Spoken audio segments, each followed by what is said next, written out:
파나마 운하는 담수로 운영됩니다. 대서양에서 태평양으로 건너는 모든 선박은 약 19만 3천을 소모합니다. 19만 3천 세제곱미터입니다. 미국인들과 조부모님께는 약 5천만 갤런이라고 설명할 수 있습니다. 이 물은 정글 한가운데 인공호수에서 끌어와 바로 바다로 방출됩니다. 운하는 파나마 지역을 따라 약 80km에 걸쳐 뻗어 있으며 전 세계 해상무역의 약 5%를 담당하고 있습니다. 이곳은 지구상에서 가장 중요한 지름길 중 하나이며 빗물로 운영됩니다. 그런데 그 빗물, 즉 연료가 부족해졌습니다. 2023년에는 운하 유역 전역의 강수량이 평균보다 약 30% 감소했습니다. 운하의 관문에 물을 공급하는 거대한 저수지인 가툰 호수는 정상 운영 수위보다 3m 이상 낮아졌습니다.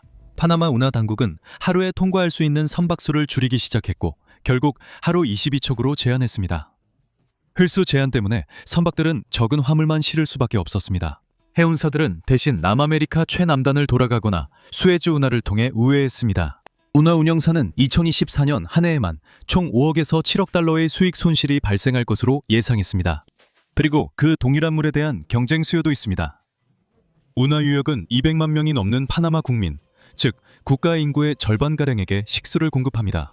호수의 수위가 내려가면 선박과 사람 모두 점점 줄어드는 같은 물자원에 의존하게 됩니다. 이제 파나마는 이에 대한 대응책을 신중히 고민해야 합니다.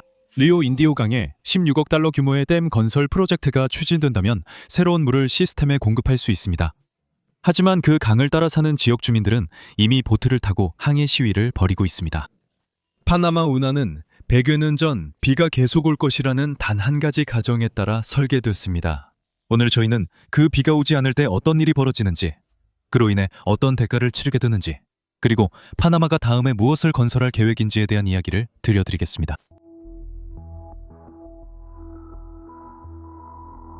프랑스는 1881년 페르디낭 드 레셉스가 파나마를 곧바로 가로지르는 해수면 수로를 내려고 먼저 시도했습니다. 레셉스는 수에즈 운하를 건설했고 같은 방식이 중앙아메리카에서도 통할 것이라 믿었지만 정글은 이집트 사막보다 훨씬 험난하고 불안정했습니다. 산사태, 장비 매몰, 열대성 질병으로 노동자들이 빠르게 목숨을 잃었습니다. 1880년대 동안 2만 명이 넘는 노동자들이 황열병, 말라리아, 그리고 각종 사고로 목숨을 잃었습니다. 1889년 프랑스 회사가 파산해 프로젝트가 중단됐고 1904년 미국이 다른 계획으로 인수했습니다. 미국 엔지니어들은 해수면까지 파내며 지형에 맞서기보다 이를 활용하기로 했습니다. 그들은 차그레강을 막아 거대한 계곡을 범람시키고 해수면보다 약 26m 높은 인공호수를 만들기로 했습니다. 선박들은 한쪽의 관문을 통해 그 호수까지 들어 올려지고 호수를 가로질러 항해한 뒤 반대편의 관문을 통해 다시 내려가게 됩니다. 핵심 구조물은 가톤댐이었는데 이 댐이 차그레강을 막아 가톤 호수를 형성했습니다. 호수가 가득 차자 세계에서 가장 큰 인공호수가 되었습니다. 이 호수는 두 가지 역할을 동시에 했습니다. 선박들이 항해할 수 있는 수로를 제공했고 물론 관문을 작동시키는 데 필요한 담수도 저장했습니다. 운하는 1914년 8월 15일 개통되었습니다. 건설에 10년이 걸렸고 오늘날 가치로 수십억 달러가 투입됐으며 모기맥의 질병에 대응한 대규모 공중보건 캠페인도 필요했습니다. 그들은 2만 명이 다시 목숨을 잃는 일이 없기를 바랐습니다. 2만 명이 숨졌지만 완공도 못했습니다. 그 결과 두 대양을 잇는 80km 지름길이 완성됐고 이 모든 것은 중력과 비로만 작동됩니다. 중요한 점은 관문에 펌프가 없다는 것입니다. 호수에서 각 관문칠로 물이 아래로 흘러들어가 배를 들어올리거나 내리고 그 다음에는 바다로 빠져나갑니다. 모든 선박 통과는 가우톤 호수에 충분한 여분의 물이 있는지에 달려있고 가톤 호수는 차그레강 유역에 충분한 강우가 내려 만수 상태를 유지하는지에 달려있습니다. 운하를 건설한 엔지니어들은 그 위험을 이해하고 있었습니다. 1930년대에는 이미 계절별 가뭄으로 인해 가우톤 호수의 수위가 불편할 정도로 낮아질 수 있다는 것이 드러났습니다. 이에 대한 대응으로 또 다른 댐이 건설되었습니다. 1935년 차그레강 상류에 맺은 댐이 완공되어 아라후엘라 호수가 만들어졌습니다. 이 두 번째 저수지는 예비 역할을 했으며 우기에 내린 비를 저장했다가 건기의 유입이 멈추면 가우톤 호수로 방류했습니다. 그리고 이러한 패턴은 아주 일찍부터 정착되었습니다. 수자원 부족으로 파나마는 저장 시설을 확충했고 저장 용량 걱정은 엔지니어들이 더 큰 구상을 하도록 이끌었습니다. 1960년대에 미국은 해수면 운하가 관문 시스템을 완전히 대체할 수 있는지 연구했습니다. 플라우쉐어 프로젝트의 한 제안에서는 잘 들어보세요. 핵폭발을 이용해 운하 경로를 파내는 방법을 탐구했습니다. 이 개념은 다행히도 연구 단계 이상으로는 진전되지 않았지만 이것만 봐도 계획자들이 운하의 물리적 한계를 얼마나 심각하게 받아들였는지 알 수 있습니다. 결국 그 세기 중반의 대안들 중 어느 것도 실제로 건설되지는 않았습니다. 핵폭발을 이용하는 방안에 대해서는 분명히 들어보셨을 겁니다. 관문과 호수 시스템이 계속 유지된 이유는 그것이 효과적이었기 때문이고, 그 시스템이 효과적이었던 이유는 매년 충분한 양의 강우가 계속해서 내렸기 때문입니다. 운하의 설계자들은 관리용 유역, 즉 비를 모으고 저장한 뒤 선박을 이동시키는 데 사용하는 인공적인 물순환 시스템을 구축했습니다. 1914년 이후 모든 업그레이드는 순환의 신뢰성을 유지하려는 노력이었지만 그 순환에는 취약점이 있습니다. 각각의 선박이 관문을 통과할 때마다 담수가 소모되어 바다로 흘러나가고 그 물은 절대 다시 돌아오지 않습니다.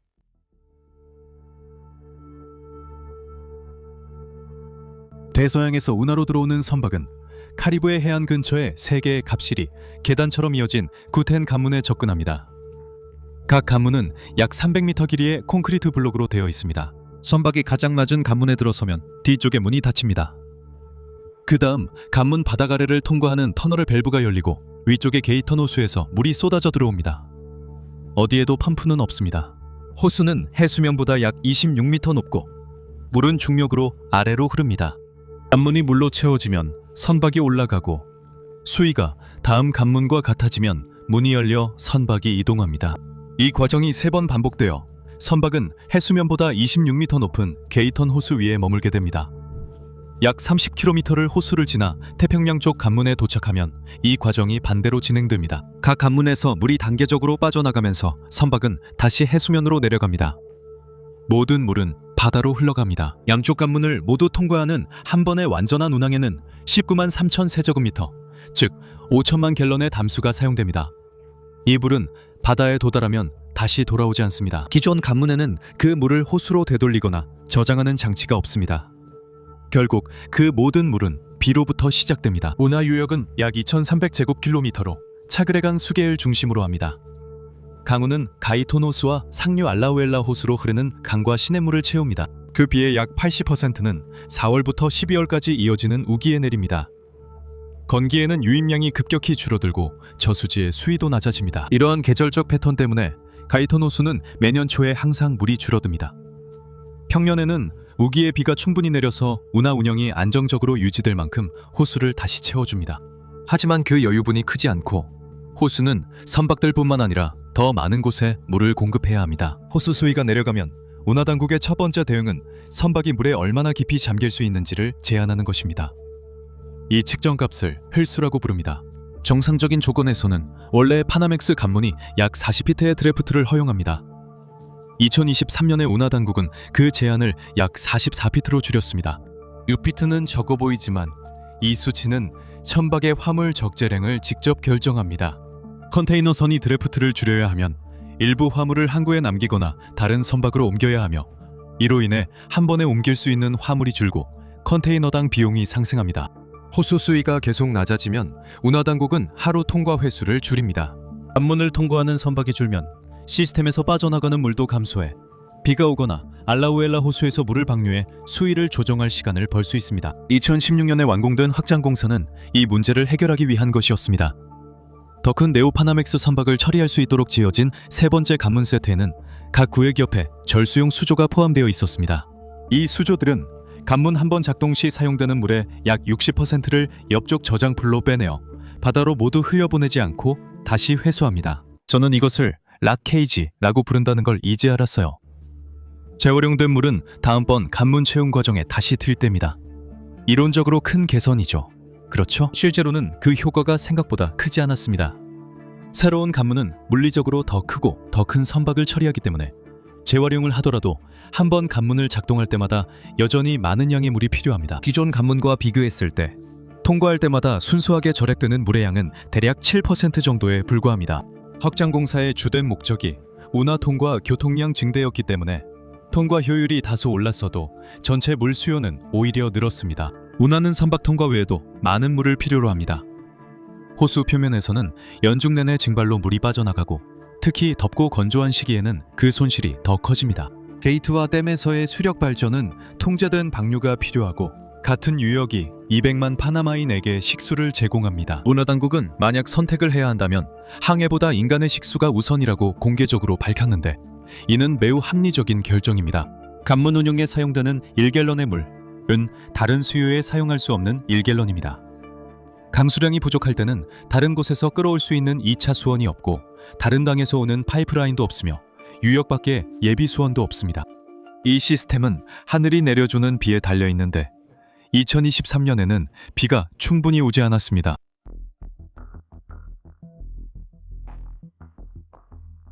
운하가 가뭄에 취약하다는 점은 갑작스러운 일이 아니며 지난 40년간 여러 번 점점 더 크게 드러났습니다. 1982년과 1983년 강한 엘니뇨로 중앙아메리카의 강수량이 크게 감소했습니다. 게이턴 호수 수위가 낮아지자 운하 당국이 휠수 제한을 도입했고 선박들은 화물을 줄여야 했습니다. 이는 수자원 문제로 인한 첫 주요 운항 차질이었습니다. 비가 다시 내리자 제한 조치가 해제됐고 사건은 국제적 관심에서 사라졌습니다. 15년 후 같은 일이 반복됐습니다. 1997-98년 엘니뇨로 유역에 다시 심각한 가뭄이 발생했습니다. 휠수 제한이 다시 도입되었고 선사들은 일정 조정과 적재량 감소를 받아들였습니다. 상황이 다시 나아지자 위기는 지나갔고 정상 운영이 재개되었습니다. 세 번째 경고는 2015년과 2016년에 또 다른 엘니뇨 현상 동안 찾아왔습니다. 이번에는 그 시기가 더욱 심각한 의미를 담고 있었습니다. 운하 확장 공사가 거의 끝나가며 네오파나맥스 간문은 2016년 6월 개장 예정이었습니다. 파나마는 더 큰 선박과 더 많은 통항량을 맞이할 준비를 했지만 유역은 기존 수요도 감당하기 힘들었습니다. 휠수 제한이 다시 도입되었습니다. 새로운 간문은 예정대로 개정했지만 건조한 기후는 확장 공사가 답하지 못한 한 가지 의문을 더욱 부각시켰습니다. 그 모든 추가 용수는 어디에서 나올 것인가? 2019년 은운하 유역에서 가장 건조했던 5해 중 하나였고 호수 수위도 크게 낮아졌습니다. 운하 당국은 자발적인 절약만으로는 더 이상 충분하지 않다고 판단하여 2020년 2월에 담수 할증료를 도입했습니다. 이제 모든 통과 선박은 $10,000에서 시작하는 추가 요금과 선박 크기에 따라 달라지는 변동 요금을 내야 했습니다. 이 할증료는 수자원 관리를 위한 수익을 창출하기 위해 고안된 것이었지만 동시에 물이 가격표를 붙일 만큼 희소해졌다는 신호이기도 했습니다. 40년에 걸쳐 4차례의 경고 신호 있었고 각각은 엘니뇨와 함께 찾아와 운영에 혼란을 일으켰다가 사라졌습니다. 강수량이 정상으로 돌아오면 각각의 경고는 일시적인 불편으로 받아들여졌습니다. 하지만 2023년 가뭄은 사라지지 않았습니다. 운하 유역 전역의 강수량은 연평균보다 약 30%나 적었습니다. 같은 호수는 정상 운영 수위보다 3m 이상 낮아졌습니다. 어떤 기준으로 보면 말이죠. 기록 이래 유역에서 가장 건조한 해였거나 적어도 그에 가까웠습니다. 운하 당국은 해 중반부터 통과 제한을 강화하기 시작했습니다. 2023년 6월까지 1일 통과 횟수는 약 32회였으며 이후 몇 주간 31회로 줄었고 2023년 말 2024년 초에는 더 감소했습니다. 운하는 하루 약 25회 통과로 운영됐으나 당국은 2024년 초 1일 통과를 22회로 제한한다고 발표했습니다. 이는 최근 가장 낮은 수치입니다. 휠수 제한도 강화되었습니다. 동시에 최대 허용 휠수는 약 44피트로 평소 제한보다 6피트 낮아졌습니다. 이 제한을 맞출 수 없는 선박들은 화물을 줄이거나 아예 통과하지 않았습니다. ACP 보도자료에 따르면 2023년 10월은 1950년 이후 유역에서 가장 건조한 10월이었습니다. 그리고 이것은 매우 중요한 일이었습니다. 10월은 우기가 끝나갈 무렵에 해당하기 때문에 1월에 시작되는 건기를 대비해 저수지를 다시 채워야 하는 발 중 하나입니다. 하지만 실제로 호수들은 건기의 여유가 거의 없었습니다. AP통신이 요약한 한 과학적 평가는 2023년 극심한 강수량 부족의 주된 원인으로 엘니뇨를 지목했으며 이는 이전 모든 운하 가뭄의 패턴과 일치합니다. 하지만 연구자들은 더 장기적인 우려도 제기했습니다. 기후 예측에 따르면 운하 유역에서 극심한 저수위 해가 세기가 진행될수록 더 자주 발생할 수 있다고 합니다. 2023년 가뭄은 익숙한 원인에 부합했지만 그 심각성은 시간이 지남에 따라 더 악화될 수 있는 상황을 암시했습니다. 2024년 초 상황은 더는 예측이나 계획의 영역이 아니었습니다. 선박들은 할당제를 적용받았고 화물 적재 용량은 심각하게 줄었으며 선사들은 선박을 남아메리카를 돌아 수천 마일을 우회시키고 있었습니다.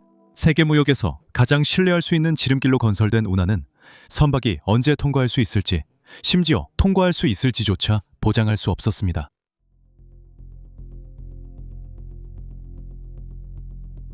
그래서 파나마 운하는 아시아와 미국 동부 해안 사이를 오가는 전체 컨테이너 물동량의 약 40%를 처리합니다. 운하가 하루 통과 횟수를 22회로 줄이고 횟수 제한을 44피트로 낮췄을 때 그 통로는 단순히 느려진 것뿐만 아니라 정체가 시작됐습니다. 선박들은 운하 입구에 도착해 점점 길어지는 대기열에 합류했고 대기 시간은 몇 시간에서 며칠로 늘어났습니다. 일부 선사들은 지연을 감수할 가치가 없다고 판단해 선박을 케이프온이나 수에즈 운하로 우회시키기로 했습니다. 이로 인해 각 항해마다 수천 마일과 일주일 이상의 항해 시간이 추가되었습니다. 더 긴 항해는 당연히 연료를 더 많이 소모하고 다른 노선에 투입될 수 있는 선박들을 묶어두며 배송 일정도 더 늦어지게 만듭니다. 이용 가능한 선복이 줄어들면서 해당 항로의 운임도 상승했습니다. 이 혼란은 정박 중인 선박뿐 아니라 더 넓게 확산되었습니다. 컨테이너 해운은 매우 빡빡한 순환 일정으로 운영됩니다. 선박이 항구에 늦게 도착하면 연쇄적으로 연결이 끊기고 피더 서비스가 지연되며 화물이 부두에 쌓인 채 놓쳐버린 슬롯 때문에 대기하게 됩니다. 운하 입구에서 며칠간의 불확실성만으로도 아시아, 걸프 해안, 북유럽의 여러 항구에 몇 주간 연쇄적인 혼란을 초래할 수 있습니다. 파나마 내부에서는 재정적 피해가 더 직접적이었습니다. 운하 당국은 통과 선박에서 통행료를 받아 최근 연간 약 25억, 30억 달러의 수익을 올렸습니다. 그 수익은 파나마 국고로 들어가서 인프라, 교육, 공공서비스 등 국가에 필요한 것들을 지원하는 데 사용됩니다. 운하 당국이 통과 횟수를 3분의 1 이상 줄이면서 수입도 감소했습니다. 파나마 운하 당국은 2024년에 5억, 7억 달러의 손실이 예상된다고 밝혔습니다. 인구 400만 명의 작은 나라에 그 격차는 엄청난 것입니다. 운하는 파나마에서 가장 가치 있는 경제자산입니다. 수익 감소는 운하 당국의 운영 예산에만 영향을 미치는 것이 아니라 국가 정부의 지출도 제한하게 됩니다. 돌아가거나 우회하는 모든 선박은 결코 들어오지 않을 통행료를 의미합니다. 하지만 가장 큰 압박은 사실 금전적인 것이 아니라 개인적인 것이었습니다. 같은 호수에 물을 공급하는 동일 유역이 모든 식수를 제공하며 운하 당국은 식수 공급을 최우선으로 한다고 밝혔습니다. 하지만 실제로 선박이 관문을 통과할 때마다 5천만 갤런의 물이 바다로 흘러가며 이는 가뭄이 가장 심한 시기에 주방 수돗물을 채우는 바로 그 물 공급원에서 물이 빠져나간다는 뜻입니다. 그 경쟁은 가상의 것이 아니었습니다. 호수 수위가 너무 낮아서 모든 운영 결정에는 선박에 얼마만큼의 물을 쓸 수 있을까, 식수 공급을 위험에 빠뜨리지 않으면서 라는 추가적인 고민이 따랐습니다. 운하 관계자들은 식수 저장고에서 선박 통과와 공공급수 시스템을 함께 관리하며 물이 빠져나가는 속도를 늦출 수 있는 도구도 갖추고 있었습니다. 선박 횟수 제한, 통과 제한, 할증료 등은 남은 물을 배분하는 방법이지만 이는 감소만 관리할 뿐 새로운 공급을 만들지는 못합니다. 그리고 2024년 초가 되자 문제는 부족한 물을 어떻게 분배할 것인가에서 다음 건기가 오기 전에 운하가 더 많은 물을 확보할 방법이 있는가로 바뀌었습니다.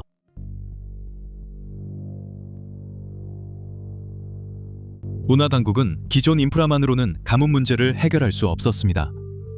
하지만 거의 20년 동안 법률 때문에 원래 유역 밖에는 새로운 시설을 건설할 수 없었습니다. 2006년 파나마가 네오파나맥스 관문을 만든 운하 확장안을 승인했습니다. 승인 법안에는 제한 조항이 포함되어 있었는데 이 조항은 운하 당국이 새로운 저수지를 개발하거나 유역 경계를 기존 1개 이상으로 확장하는 것을 금지했습니다. 이 조항은 확장 범위를 제한하고 운하 유역 밖 지역 사회의 이주를 막기 위해 만들어졌으며 실제로 효과가 있었습니다. 하지만 이 조항 때문에 운하가 부족한 수자원에 묶였습니다. 그 장벽은 2024년 7월에 무너졌습니다. 파나마 대법원은 2006년의 제안을 뒤집고 운하 당국이 원래 유역 경계를 넘어 새로운 수자원을 확보할 수 있도록 판결했습니다. 이 결정은 특정 사업 승인 대신 18년간 닫힌 법정문을 다시 연 것이었지만 운하 당국은 그 문을 신속히 통과했습니다. 2025년 3월 ACP 이사회는 추진 계획을 승인했습니다. 카리브해로 흐르는 리오 인디오 강에 저수지를 짓는 이 프로젝트는 기존 운하 유역에서 서쪽으로 약 30km 떨어진 곳에 있습니다. 강을 막아 만든 호수의 물을 터널이나 수로로 같은 호수에 공급할 계획입니다. 추정 비용은 약 16억 달러입니다. 공사는 4-5년이 걸릴 것으로 예상되며 완공되면 당국은 이 저수지가 하루에 약 12, 13회의 추가 통과를 지원할 수 있을 것이라고 말합니다. 가뭄 때 잃은 용량을 회복하고 앞으로 가뭄에도 충분한 완충 역할을 할 수 있습니다. 운하 운영을 넘어 새 저수지는 파나마 식수 공급에도 도움을 줄 것입니다. 리오 인디오 지역 사회들은 이사회 투표 전 이미 반응했습니다. 강을 따라 위치한 작은 마을과 농촌 정착지의 주민들은 댐이 어떤 의미인지 잘 알고 있었습니다. 그들의 땅, 집, 그리고 삶의 방식이 새로운 호수 아래 잠기게 될 것이었습니다. 공사가 승인되기 전부터 시위가 시작되었습니다. 주민들은 직접 강 위로 배를 타고 나가 자신들의 공동체가 지도에서 사라질까 두려워하며 이 프로젝트에 반대하는 시위를 벌였습니다. ACP 소통팀이 피해 가족들을 만나기 위해 상류로 이동했습니다. 포스터, 설명 자료, 협의 약속을 가지고 왔습니다. 운하당국은 이주 조건과 보상 패키지에 대한 협상 과정을 설명했지만 주민들은 이미 결론이 내려진 사안을 사후에 통보받는 것에 더 가깝다고 말합니다. 당국과 강가 지역사회 간 신뢰는 프로젝트 시작 전부터 약했으며 초기 상호작용도 개선하지 못했습니다. 이 문제는 양측 모두에게 중요한 이해관계가 있습니다. 운하는 매년 파나마 구구에 수십억 달러의 수익을 창출합니다. 통행료 수입은 전국의 학교, 병원, 그리고 인프라에 사용됩니다. 운하 수영 능력 보호는 국가 경제의 생존이 걸린 문제입니다. 하지만 리오 인디오 강을 따라 사는 사람들도 파나마인입니다. 그들은 컨테이너 선이 계속 움직일 수 있도록 자신의 집과 농지를 희생하라는 요구를 받고 있습니다. 당국은 이 프로젝트가 온 국민에게 이익이 된다고 설명하지만 영향을 받는 주민들은 정부가 그들의 삶보다 상업을 선택한다고 보고 있습니다. 이 댐은 운하 당국의 장기적인 소자원 전략의 핵심이지만 유일한 선택지는 아닙니다. 연구 중에 ACP 엔지니어들은 준설과 댐 개조를 통해 기존 호수의 수위를 높이는 방안을 평가했습니다. 그들은 간문에서 바다로 흘러가는 물을 더 회수할 추가 물 재이용 시스템도 검토했습니다. 해수 담수화는 파나마시티의 식수를 바닷물에서 공급하는 방법으로 논의되어 왔으며 이는 유역에 더 많은 담수를 운하 운영에 사용할 수 있게 해줍니다. 이러한 대안들은 모두 비용이 많이 들거나 기술적으로 복잡하거나 혹은 둘 다입니다. 어떤 대안도 리오 인디오 저수지에서 기대할 수 있는 수준의 새로운 공급량을 제공하지는 못합니다. 운하 당국은 이 프로젝트에 전념하고 있으며 일정도 정해놓았습니다. 현장 준비 작업은 향후 1년 안에 시작될 수 있습니다. 그러나 법적 문제와 지역사회 반대, 대규모 건설로 인해 리오 인디오 저수지와 관련해 어떤 것도 보장된 것은 아닙니다. 파나마는 한 세기 전 정글의 거대한 수자원 시스템을 건설해서 강의 흐름을 바꾸고 계곡을 침수시키며 지역사회를 이주시켰습니다. 이를 위해 파나마는 이번에는 자국민을 대상으로 비슷한 일을 해야 할지도 모릅니다. 지켜보고 항의하며 무엇이 건설되고 누가 대가를 치르는지에 대해 목소리를 냅니다. 시청해주셔서 감사합니다.